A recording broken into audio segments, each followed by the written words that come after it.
It's me. It's the R-A-V. That's right. I'm back, motherfuckers. With me this week, I brought my main man, Hurls. Hurls, what up, dog? Oh, nothing much. Sorry to everyone that we did not have a show for the last 2 weeks.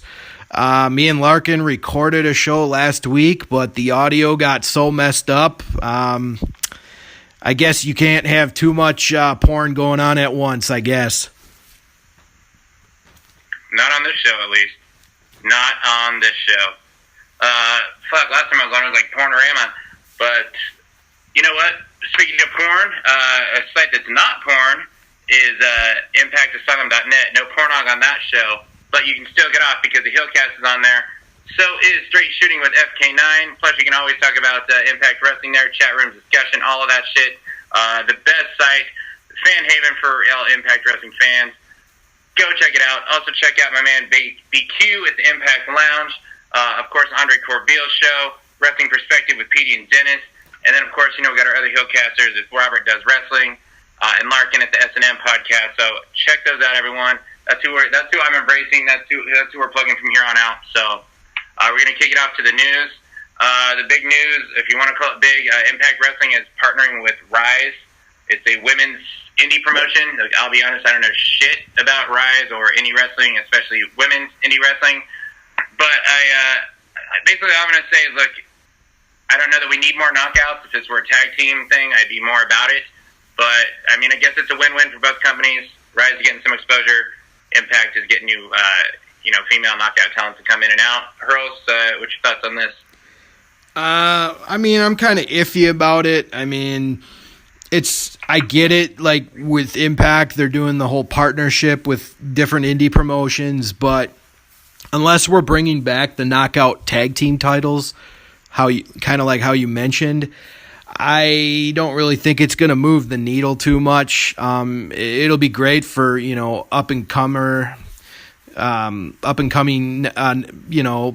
women wrestlers, but at the same time, like, we got, knockouts that really haven't been on TV in a long time, like Alicia Edwards. So I think we have a lot of knockouts that need airtime. But, I mean, if this brings more exposure to the knockouts, then I guess I'm for it. But I don't really think it does a whole lot.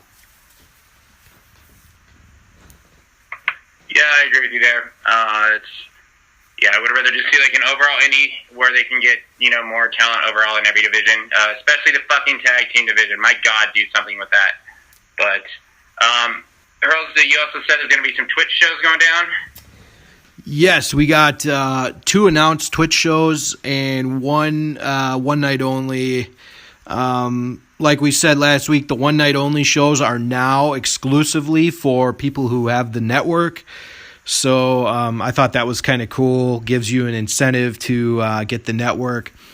As far as the Twitch shows, the next one is going to be called Last Chancery. And the show is going to be March 4th. I can't remember exactly where it's being held at, but I know it's somewhere in Canada. And the main event is going to be Austin Aries versus Matt Sydal versus Congo Kong. I believe the title is on the line for that one. And the April Twitch show is going to be the big WrestleCon show. That one's going to be very big. It's going to have Scott Steiner live and uncensored. Hopefully somebody gives him a mic and he just, shoots on whatever he wants to shoot on that day. I know Austin Aries is going to be there. Most of the Impact roster is going to be there. And I know Teddy Hart is going to be there. He's going to be wrestling. That show is going to be really cool. I believe it starts at 9 o'clock Eastern. I don't know if Twitch is going to broadcast that live or if they're going to broadcast that the following week. But that is one that you definitely don't want to miss because I think that one's going to be a really cool show. And it's also going head-to-head with the WWE Hall of Fame that night. So there's going to be a lot of buzz in New Orleans that weekend. And this is going to be April 6th, and it's going to be at the Sugar Mill. as much as I can't stand the WWE, I really care and love their Hall of Fame, even though I fucking also hate their Hall of Fame because it's a joke. But it's shit I care about, because I've watched the WWF growing up for almost my entire life. But I like to see it. I think it's a joke who they induct and some people that aren't in there. But one person who's not in there who refuses to go in there is Scott Steiner. And honestly, these house show things, they don't have a whole lot of interest to me. Is they do some other fans I'm just kind of disconnected. It's not that I don't love Impact. I watch every week and enjoy it. I'm just not as in tune and into wrestling as I was, even a year ago or a couple months back. But if there's anything I really want to watch, though, it's Scott Steiner with a live mic uncensored. And especially during that Hall of Fame, so you can shoot on that Hall of Fame. You can talk Triple H, Vince, Stephanie, Hogan, Bischoff. Everyone is there. Every single motherfucker that's worthwhile, important to wrestling is going to be there. All promotions, all of them doing their thing. Impact needs this exposure. What they need is to do something different. What they need is to have balls. What they need is to go fucking ECW. If this were ECW back in the days, they're going to show it. You're going to hear people dropping out. Brian Pillman thinking he's going to take out his Johnson and take a piss on the ring. Shane Douglas dropping F-bombs every time a guy goes out. That's what they need to do. They need to get themselves out there, show they're different, show that they got balls, that they're a different company. They're a different, just a fucking alternative with all those people around that may get into it. That Hall of Fame ceremony is going to be packed. We all know that. But Impact's got to do something, and this could be a big thing for them. Scott Steiner, literally, this dude. Go for it. Yeah, give us a memorable moment for sure. I think that's why you don't want to miss this show, because so much can happen. It's hopefully going to be aired live. The buzz is going to be insane, and just let Scott Steiner loose. That's all I gotta say. I think give this dude a half hour or an hour. Just let him go out there, talk, field questions, and just say what he wants to say. I'm dead fucking serious. Let this dude do what he wants to do. And just let go. Just let loose. It's shock value. It's must-see TV if you're a wrestling fan, just to let this guy do his thing. And Scotty Steiner, I fucking love him. Legend. In multiple ways than one. Legend in the ring, legend outside of the ring. But you know what, Hurls, we also had an episode of Impact Wrestling, and I'll be honest, I think it's probably 2-3 weeks in a row now. I think they put on a really good show.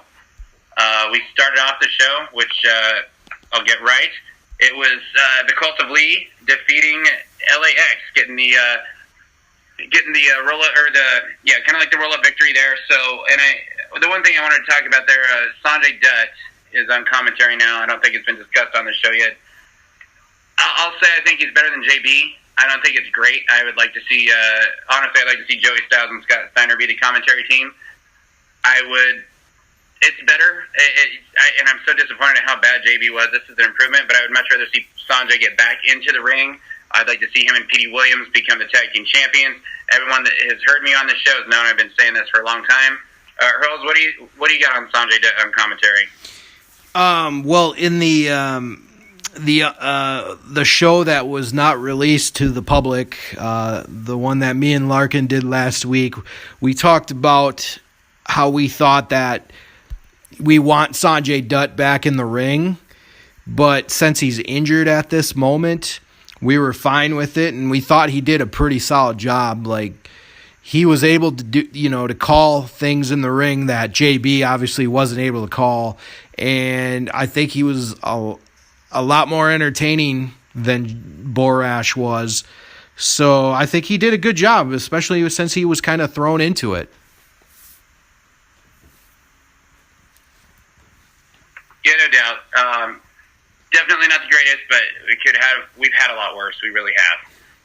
So to the show, we've got the Cult of Lee defeating LAX, so they're getting a tag team title shot.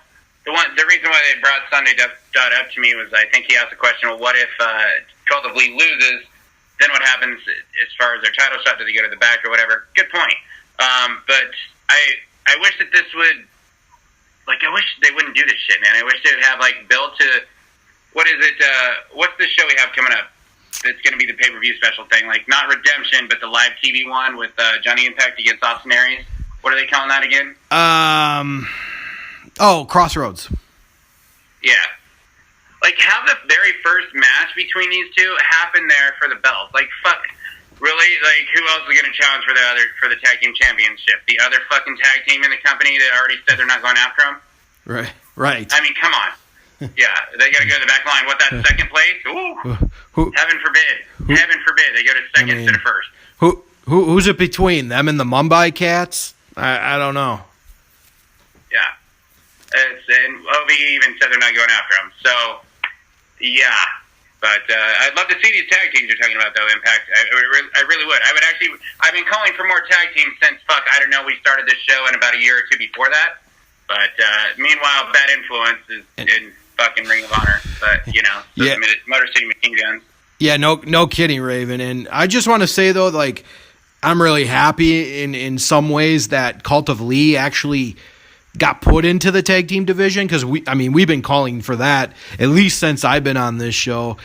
Maybe it wasn't Trevor Lee and Caleb Conley. Maybe it was Andrew Everett and Trevor Lee, but still, they did get moved to the tag team division, which we've been asking for. So I was actually pleasantly surprised that they picked up the win over LAX, and I thought the match was really good. They did some really cool spots, and like we all know, like Trevor Lee was kind of being held back for a little while, and I think he was kind of able to let loose a little bit in this match. He did some things that we haven't seen him do. So I thought the match was really good, and I enjoyed the upset by Cult of Lee. Yeah, the Trevor Lee thing out of the X Division, for one, it needed to happen for a while. The dude is just flat genius as far as character work is right now. He's doing a great job. And really, he's, honestly, man, like, I'm, no disrespect at all, but if you were to tell me to define what a vanilla midget would be, like, Caleb Conley really takes the cake there. So, he's really kind of carrying him and doing stuff with Conley. Hopefully it'll, rub off on Conley. I'm glad Trevor Lee's out of there, because, like, he doesn't do the shit for the X Division that he does on the Indies, which blows my fucking mind, because you have an actual television deal for this shit. But it's good to see. This is, Petey and Sanjay in there. And throw Jimmy Jacobs and Congo Kong as a team. Put Joseph Park and Chandler Park as a tag team. I mean, do something. You know what I mean? Like, build this division. Take two of your X Division guys and put a tag team in there, too. I don't know, Ishimori's got the belt, but, like Phantasma and someone, or, like what? I think Garza's gone, isn't he? Like, we haven't fucking seen this guy in forever. I was actually thinking about this the other day. Like, whatever happened to that motherfucker? I don't know. Advertised with Crash, you think? Yeah, that's definitely a possibility. I haven't heard anything that he's gone officially. I just know at the last tapings, he couldn't even use his left arm. He was basically wrestling all of his matches with one arm. So I don't know if he's just, went home to heal. I'm not real sure. I believe they signed him to a one-year deal, and if you think about it, it was about this time last year that all those guys came in with Jarrett when they did the first set of tapings. I think it was February of last year, and the contract could be done. They didn't pick him up because obviously ties are severed with Crash and Conan and all that. So that might be my guess. It just, that guy and the Radio Kid, I don't know. Just fucking do something with tag teams. That's all I'm asking. But then we had Brian Cage. Awesome outing. He defeated the legendary Hunter Law, which is a combination of, it's actually the love child of Triple H and IRS. So definitely a huge win there. Brian Cage is awesome. Like, we don't need that. Hurls, what you got? I just want to update you on the last story. Laredo Kid and Garza Jr. are still on the roster page. I know that is not the gospel at times, but it looks like, at least within the last year, Impact has actually updated their roster pretty well, I would say. So as far as right now, they are still listed under the Impact roster. Well, thank you, Hurls. You said that's not gospel. I will say that's about as accurate as you can possibly get with that. I'm pretty sure that they've still got, like, I don't know, Rob Van Dam on the roster or some shit. I don't know. But, yeah. Thoughts on Brian Cage? He's a guy I've been pushing for, obviously, for a long time for Impact to sign. He's very talented. He does some really awesome stuff in the ring. His finisher kind of looks like the Steiner screwdriver, which is pretty cool. We really haven't seen him whip out the X Division stuff that he can do. He's a hell of a talent, and I don't mind him just beating up jobbers right now. Kind of get him set up until he finally gets into his first feud. So, I mean, it works for him. You say jobber, but like I said, this is a gay love child of Triple H and IRS. That's not a fucking jobber. That's Hunter Law. That's no jobber. That's a bloodline in there no one can beat. I mean, you can lose every single match and still have that IRS DNA in you and get the WWE championship because, that thing's fucking prestigious anymore. But so then we had Eddie Edwards backstage trying to persuade Lashley to join forces against OVE. Lashley agrees. I'm so glad I never have to see these two wrestle each other again. But, yeah. So the match that I feel also needs to fucking, happen but needs to wait and get built to before throwing it out there. We get it some random-ass indie, but we had Matt Sydal against Petey Williams, which is a match I really, really, really want to see and see, a feud happen of it, which I hope something does come of that at some time in the future. I'm glad Petey's still there, but we did see a good match with Matt Sydal getting the victory over my man Petey Williams. So, retaining that grand championship. For some reason, I was thinking X Division because, it's Petey and all, but, Sydal talks about his, his spiritual advisor, his spiritual guide. Then he actually says he's going to challenge for the X Division Championship at Crossroads. Hurls, what are your thoughts on all this? Well, the match was really good. It was clipped a little bit, so we didn't get to see the full match. But from what they showed, it was a really good match. I like the direction they're taking with Matt Sydal. I kind of like this whole yoga hippie type gimmick that he's got going on. It suits him and actually kind of gives him a little bit of a character, which he was definitely lacking. I'm pretty interested to see who his spiritual advisor is going to be. Hopefully it's not a letdown, but as far as that, I kind of like what they're doing with Matt Sydal. They're making him look credible, and hopefully he's got what Impact needs to do is bring prestige to that title. So they got to just keep making that title mean something. Yeah, they got to do something with it. Thankfully, they dropped the stupid fucking rules to it. Good God, that had to go. But yeah, it's at least they were doing something with Matt Sydal. I think the guy just is lacking character. The guy's a great talent. Every time I'm on the show and I bring up the guy, there's something I just don't.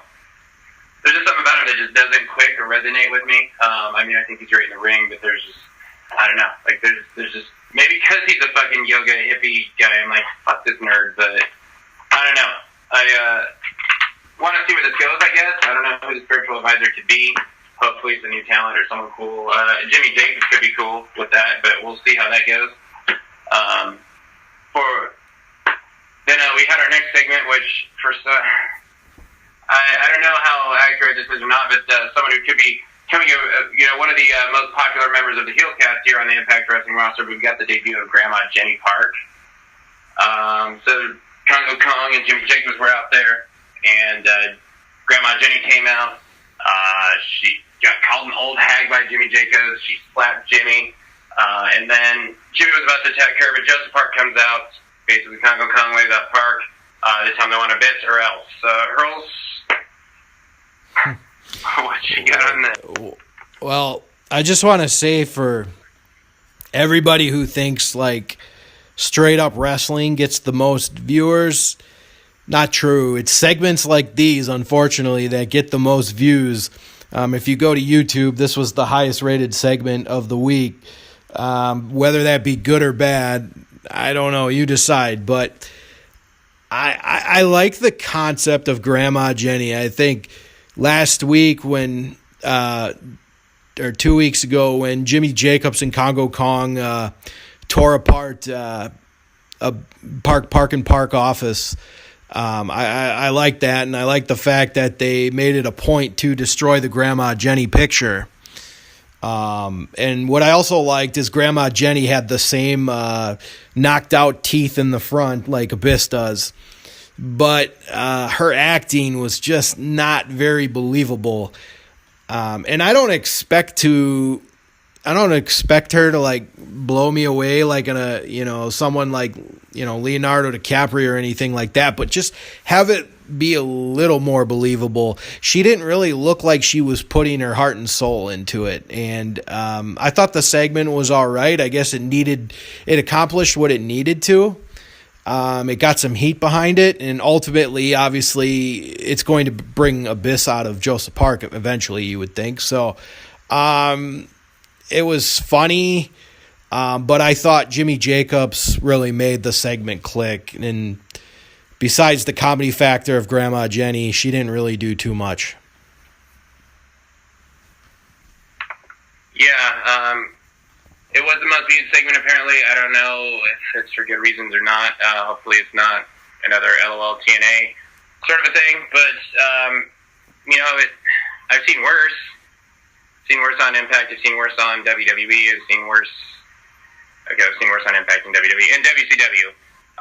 So there's that. But, I don't expect her acting to blow me away. But the fact that she is an old lady missing her two front teeth there, I do expect her to blow me. But... we had the Future Stars of Wrestling to see Alberto taking on Moose. This was a really good match. I really fucking enjoyed watching this one. Alberto getting the ring over Moose. Would have been nice to see Moose get the win, man. It would. I understand Alberto's a star, and rightfully so. He's great. But Moose is the guy that I think is the future of the company. The dude wants to be Mr. TNA. Like, how cool is that? That's something we've been needing for so long now. So it's cool, but good match. Alberto going over. Daryl's thoughts on that one? I agree. I thought the match was really good, and I actually liked the building a lot better than the one we saw Petey and Matt Sydal. It was a lot more lit up.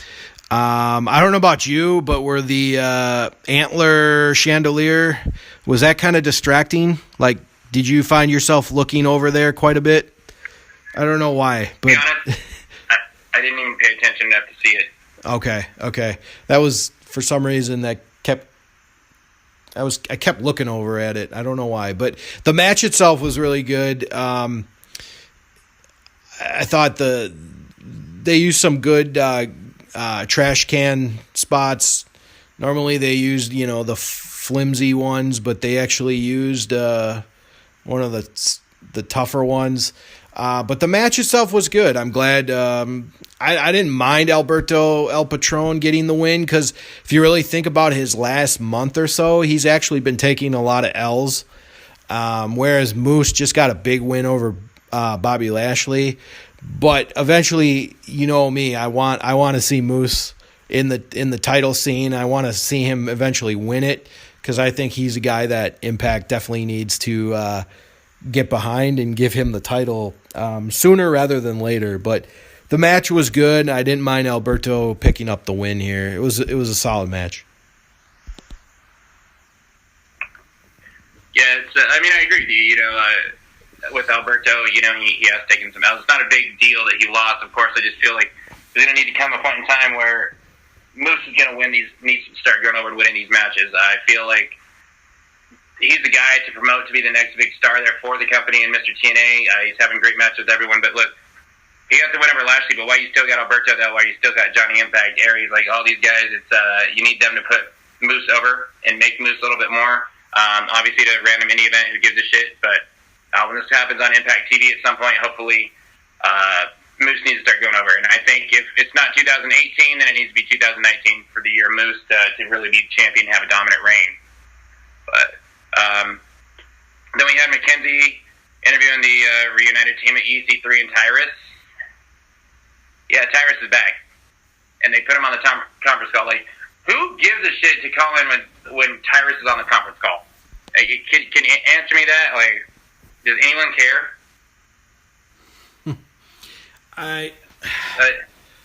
I mean, we all know Greg Gutfeld makes the show that he's on Fox News. Like, I don't know what... I think they're like college buddies or something, and that's how he got on that show.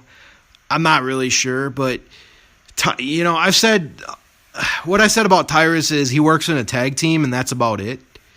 So if he's not in a tag team, what's the point? He's so slow, and he's not young. I think he's like mid-40s. So I don't really see the longevity in a guy like Tyrus. But, he's a big dude, but he works well in a tag team. So unless they got somebody else in mind, I don't really see what the point was. Honestly, I seriously question why bring him back. What is the point in this? Who on earth wanted to see this guy come back? Who was missing him? Who wanted this to come back? Yeah, you're right. He's old. He's slow. I'm sorry, he's not old, but he's old for wrestling. He's slow. He can barely move. The guy, just no one was missing. No one cared. I don't think anyone was like, damn, I miss seeing Tyrus around there. That guy had so many great matches, losing to everyone, and zero great performances. But, EC3 says he's going to get the win over Johnny Impact tonight and take on Austin Aries for the Global Championship at Crossroads. Goddamn, I wish that this feud would have happened at some point between EC3 and Austin Aries. It's so bad. It's one I've been wanting to see for years, and ball drops. But we had Lashley and Eddie Edwards taking on OVE with Hurls' boy Sami Callihan, the guy who can't speak without yelling. But let's see. Can't even remember what happened that. They did get the win, right? Eddie and Lashley got the pinfall win, correct? Yes. They Eddie hit the Boston knee party, yep. That's right. Yep. So I was thinking about the DQ finish from the week before. Couldn't really remember. But, this was entertaining as well. Obviously, the two guys that shouldn't job to two little emo kids won the match. Hurls, I think you're bigger on OVE than I am, but thoughts on all this? It was a good match. I mean, I like all four of the wrestlers. Definitely more of a fan of Eddie and Bobby than OVE, but I do like Sami Callihan a lot. The Chris brothers, they're okay. They definitely got kind of that, Hardy fan following, a little bit. Not to the extent, but, a lot of, emo teenagers like them. But, yeah, I thought the match was good. I thought the right team won. And, Sami Callihan took a wicked spear on the outside, and I liked the ending. So I think it was a solid match, but I really do wonder how OVE is going to get their momentum back, because they've been also taking a lot of L's lately. So we'll see. I mean, they've been doing a lot of sneak attacks, but when it comes to matches, they haven't been exactly winning a ton. So. Yeah, and look, we're not bashing on emo kids or anything like that. For one, emo is pretty much a dead genre of music, and I don't really have anything against dudes wearing their sister jeans or anything like that used to happen. But I will say this, I enjoyed a lot of the emo music, so I'm not shitting on it. No one's going to tell me that the Used and Taking Back Sunday are a fucking great band. So just saying, those pussies should not be winning those matches. But yeah, when you walk away from the tag team championships, then you're eating these L's. What does this do? You know what I mean? For one, who says we got bigger fish to fry than the people that hold the championship belt for what you're going after? Obviously, Lashley and Eddie Edwards, former champions, but it's totally different that way. But, yeah. I just can't stand hearing Sami Callihan talk. Cannot fucking hear this dude's promo, because, all he does is scream and yell when he talks. But, so wait, Raven, I gotta ask you, did you not like early 90s WWF? Dude, I loved all WWF back in the days, but this dude, every time he talks, he yells. Big Sentinel did back in the days, too? I would say, you had a lot of teams like the Bushwhackers and Ultimate Warrior. I hated the Bushwhackers. Yeah. Ultimate Warrior, I love to the day I die. Love me, Warrior, R.I.P. Bushwhackers, fuck those idiots. They were, by the way, the Bushwhackers apparently, I didn't really watch anything before late 80s, early 90s WWF, but apparently the Bushwhackers, before they got to the WWF, were actually really hardcore, and they used to do a lot of really good stuff. So I guess they were a lot better before WWF, so go figure.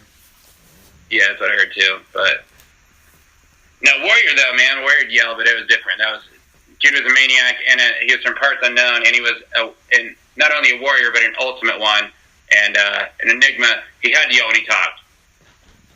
Other than that, though, you know, fuck that. Fuck Sami Callihan and his goddamn yelling. But, so we had the main event, Johnny Impact against EC3. This is another fucking really good match in my opinion. Johnny Impact getting the win. Of course, that should be kind of a given considering we know EC3's fate. He's done with Impact Wrestling and on NXT doing that stupid shit. But impressive for both. Like, Johnny Impact, man, the stuff that this dude can do is fucking, like, flat out incredible. And him and Austin Aries, I think, if they give them the time and do this the right way, is going to tear any house down anywhere. Main event, any fucking city, any organization, any company, in any state. That match was really, really good. And speaking of Johnny Impact, like, they showed him doing his pre-match workout. What the hell was he doing with his leg? Like, I don't know how the hell he does that, but wow. It was ridiculous, but the match itself was awesome. Very good main event. When we do our, like, maybe our mid-season award show, this is a match that we definitely can't forget about because I have a feeling like we could be talking match of the year for this one.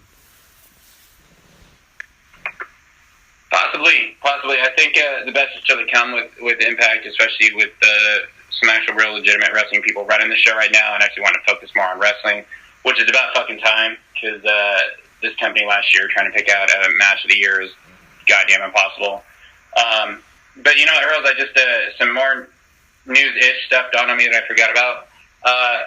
So you guys have told me today that not only Jesse Goddard, but also apparently Chelsea Green, a.k.a. Laura Van Ness, are going to be in Lucha Underground coming up. Not Impact Wrestling, but Lucha Underground. Yeah, that's what I've been hearing. I heard that Jesse, I guess he showed up at one of the tapings. And I've been hearing from a couple people that Chelsea Green also made her debut as well over there. I mean, sorry for shitting on you. Do your thing, boo-boo. But that's not a step up. You were given the Knockout Championship, and you wanted to leave the company, and you go to Lucha Underground to be seen by less people, and I would have to assume get paid less. With fucked up contracts that won't let you do a goddamn thing. Well, I mean, not even that, Raven, but like Lucha Underground has a deal with Impact Wrestling. Like, that's why we have Brian Cage. That's why we have Johnny Impact, Taya Valkyrie. The list goes on. Sami Callihan. She could have done both if she really wanted to. That's what I find pretty funny about this. And not only that, but did you see what else happened to her over the weekend? I did not. Okay, well, apparently there was a fan in Canada that told her to take it off, I guess, and she didn't like that. And apparently she got into the guy's face, and the guy said that she better back off of him or else he's going to bring the Hells Angels on her or something. And then they were just kind of going back and forth, and apparently she slapped his soda away from him, and she basically said on Twitter that no person is going to give me no chauvinistic comments and think that it's all right. I don't know, but I mean, if the guy's just being an idiot, maybe you should just back off of him and let him be an idiot. I don't really think you had to go call him out. Like, I'm sure there's plenty of idiot fans out there that do that, but what like back in the Attitude Era, like, could you imagine like Sable getting pissed that a guy said take it off? I couldn't. I think she did get pissed at Vince for telling her to take it off, but that wasn't on TV. Oh yeah, that's another story. Oh, did I go there? Fuck you, Vince. I didn't hear about this. I don't blame her for getting mad at the dude for saying that by any means. Maybe like flip him off or cuss him out. I don't think it should have went to the parts that it did. Hopefully she does have the Hells Angels come after her, because that way, the world may get rid of Zack Ryder. But I hope no harm comes to her. Oh. Just maybe, get rid of her boyfriend, because, that guy's fucking terrible. Oh. But, no, that sucks. What was the point in leaving Impact to go do Lucha Underground when, you could honestly do both? You're right. Goddard, it is what it is. Best of luck to him. And same with Chelsea, honestly. I think maybe she tried to go to the WWE and it failed. Maybe she just had too much pride to try and go back to Impact, or maybe she just fucking hates Anthem and the company. I don't know. Who knows what's going on there, but just seemed like it was a big mistake going out of her contract and end up with Lucha Underground in there. Doesn't Lucha Underground only let their talent go work for, Impact? Yes.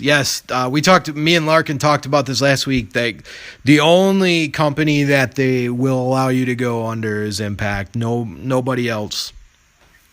Can they go work for indie companies? I believe they can they might be able to do indies, but anything that's on TV can only be Impact and AAA. Obviously, because AAA owns them. To tell you, right? Yeah. Mm-hmm. Well, maybe that AAA money is going to work. I don't know. I just when keeping it real goes wrong sometimes. It sounds like Chelsea Green kind of has the luck that the RAB has, to be honest. But I can't get behind LU. They have some really good wrestling on with that, but every time I try watching it, I just can't do it. It's way too cheesy and fake for me, and the shit is just too bizarre and out there. But best of luck to them, and best of luck to Lucha Underground, because I like seeing some of the talent that they have come over here, and there's more to come. Hopefully, there's definitely some talent I've seen on that roster I'd like to see come over to Impact. I just think I was kind of burned out when I heard the story that she requested her release after winning the title. That just kind of left a sour taste in my mouth, and I just don't really see I know brother underscore he defended it, but to me I feel like you should just play out your contract. You signed it, and I don't understand what caused her to leave. I don't really get it. And then just to go to Lucha Underground, that doesn't really make sense. Unless you thought WWE was going to hire you, I think that's just a really stupid risk. Okay, for instance, look at Jade. Jade left Impact kind of to go in that women's tournament, which she was, but she was never signed by WWE. And now all she keeps doing is tweeting about her feud with Rosemary. So clearly it kind of backfired. Unless WWE is going to sign you for sure, I don't think you should be going and requesting your release. Unless you really, really were unhappy with Impact, because I think that's just really stupid. Look at James fucking Storm. Where is he? Yeah, there's another one. There's another one who, man, I come don't back know. to Impact. Come back to Impact, Cowboy, please. Impact, sign the guy back. James, come back, win the title. We miss you. We really miss that guy. I love James Storm. I'm going to miss James Storm for a long time. I hope that dude comes back. Sad because, didn't Triple H tell him, Storm has told the story about how Triple H said the door is welcome for him to come back whenever he wants to. It's a total slap, and they're totally dicking him over because he left NXT to go back to Impact to take the more money.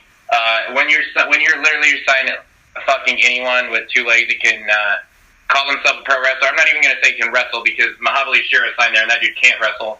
But you don't want James Storm. Give me a fucking break. They totally fucked the dude over. Yeah, I'm still curious as to when James Storm came back to Impact that night. He did a suck it sign. I don't know if that was a shot at Triple H at the time. I'm not sure if there was something more to that, but I don't know. At this point in James Storm's career, he's got to realize that his bread and butter was made in Impact, and I know he didn't want to take a pay cut, but he is 40 plus. So I don't know why. It's like in football. Okay, you're a big football fan. When you get older, you take a pay cut to help out the team. You're not in your prime anymore. You don't ask for max money anymore. You take a pay cut to play on to try to help your team. And I don't know. James Storm just I guess he didn't want to do that.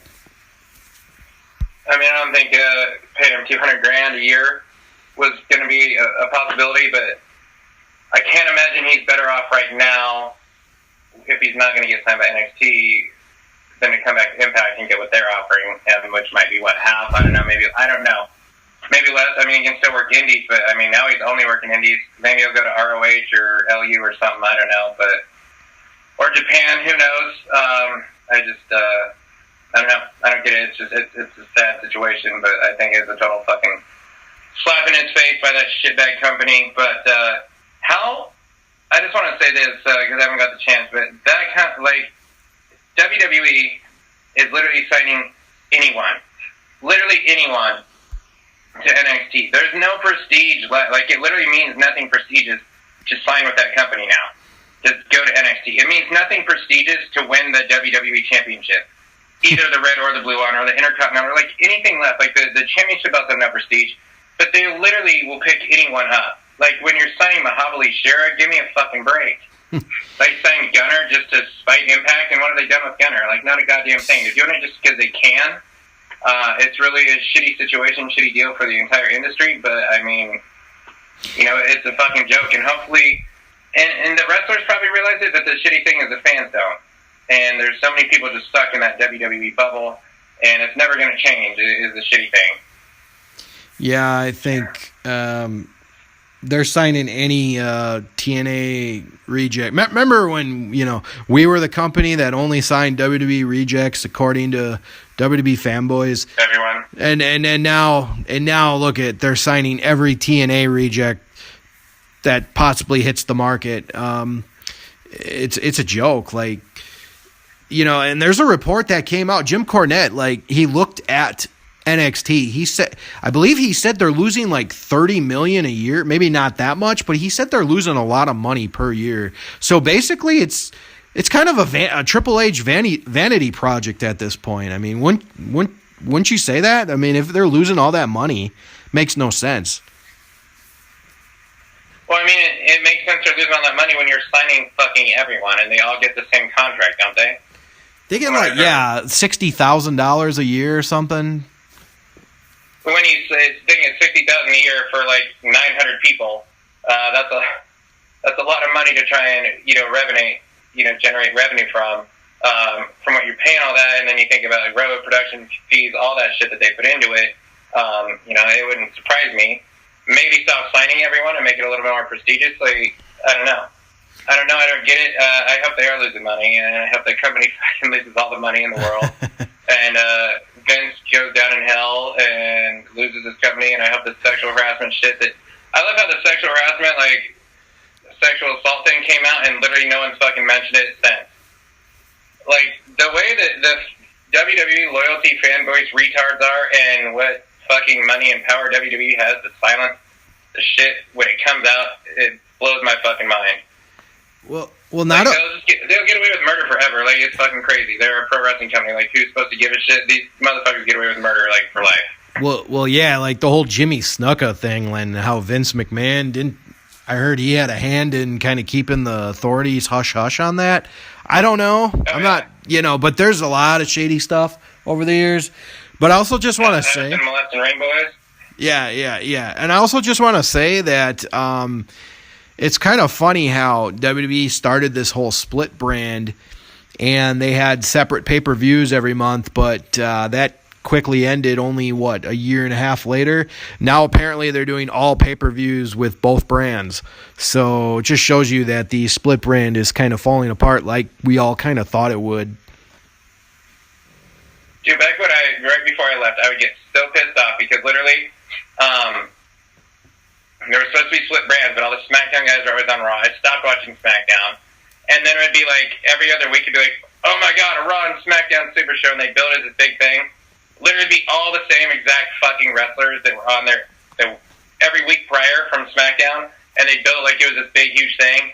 And there was some Super Show, and it wasn't. And I would get mad. I'd stop insulting my intelligence. I'm not fucking retarded. But then again, the rest of that fan base, holy shit, it's a fucking Super Show, brother. You people tuning in are fucking retarded. This is how the company gets away with this bullshit and people still go for it and buy into it. Like, it blows my fucking mind. And it sounds to me like they're doing the exact same shit because that's what they did last time around. Like, fuck this company. Yeah, no kidding. So in the Attitude Era, then we had super shows every Monday then, I guess, because there was no split brand shit. Yeah. There wasn't. There was WCW and ECW. Yeah. And they were a lot better. Actual, good competition for each other, not some fake, phony competition that just... Yeah. Both have the same style of booking, same style promos, same style of matches. There's no difference between the two. It's like, what's the point of even watching both or either? That's what I say. But what can I do or say? I only have a brain, but everyone else seems to always tune in to watch that company. But it is what it is. But I don't know. I got nothing left on tonight. Hurls, I don't know about you. I just want to say WWE more than we talked about fucking Impact. Yeah, we got on a little WWE bashing, which is always therapeutic for some of us. But I just want to say that Impact was I'd rate it probably a 7 out of 10. I don't think it was as strong as the previous show. I think I rated that like an 8 out of 10 or 8.5. I rated it pretty high because I liked 2 weeks ago. But this week was good. Like, the main event was kick-ass, and the Moose, Alberto El Patron, was awesome. The Grandma Jenny was different. We'll see where it goes. This week we got some stuff coming up. We got Laurel Van Ness's, apparently she's marrying the title because apparently the title's not going to leave her like her past relationships on Impact have been, so that'll be interesting to see where that goes. But I believe there was a few matches that have been posted for this week too, so should be interesting. But yeah, 7 out of 10.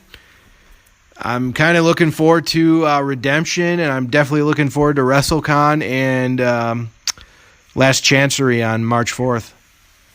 Crossroads. Yeah, Crossroads in 2 weeks. Yeah. Like, the fact that, let's keep it real. I mean, it's been 3 really good shows in a row, to be honest, which isn't an easy thing to do, which isn't something we've seen consistently over the past year or so or more. So I want to give props to that. And this new vision, I like what they're doing. They just need to go live a little bit more because, I mean, man, things could have been so much better. But people need to spread the word again and tune in and give them a chance. And hopefully, like, let's see these ratings improve and get the word of mouth out. And hopefully this WrestleCon thing does something, because if you're an Impact fan and you're listening to this and you're not fucking tuning in on Thursdays, you're missing out, and you're as dumb as a WWE fan. So that's all I got to say on that. Like, it's the RAV and my man Hurls signing out for the Heelcast this week. Tune in to Impact this week. Check out the Heelcast next week.